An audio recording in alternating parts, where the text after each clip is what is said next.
আমার রাসূল সাল্লাল্লাহু আলাইহি ওয়াসাল্লামকে সৃষ্টি করার পর মহান আল্লাহ পাক যে তারকা রূপে রেখেছিলেন সেটি আমরা হাদিস শরীফ থেকে জানতে পারি। হযরত আবু হুরায়রা রাদিয়াল্লাহু তাআলা আনহু হতে বর্ণিত, তিনি বলেন যে একদিন রাসূল সাল্লাল্লাহু আলাইহি ওয়াসাল্লাম হযরত জিবরাইল আলাইহিসসালাতু ওয়াসসালামকে জিজ্ঞেস করলেন, হে জিবরাইল, তোমার বয়স কত?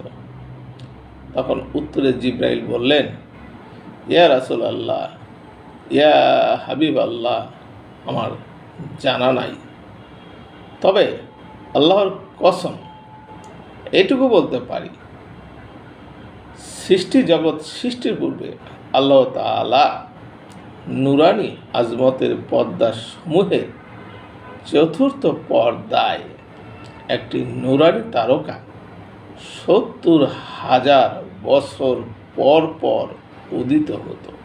বুঝেন, ৭০,০০০ বছর পর পর একবার উঠতো আর একবার অস্ত যেত, অর্থাৎ একবার উদয় হইতো আর একবার অস্ত যেত, এভাবে ৭০,০০০ বছর পর পর উদিত হতো।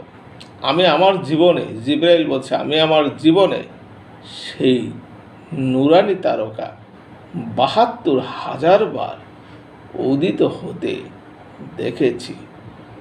অতঃপর রাসূল সাল্লাল্লাহু আলাইহি ওয়াসাল্লাম বললেন জিবরাইলকে, হে জিবরাইল, মহান রাব্বুল আলামিনের ইজ্জতের কসম, সেই উজ্জ্বল নুরানি তারকা আমি ছিলাম।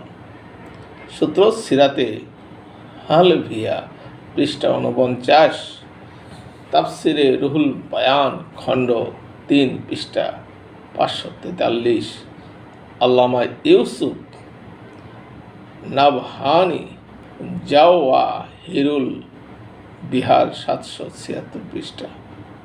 ধন্যবাদ।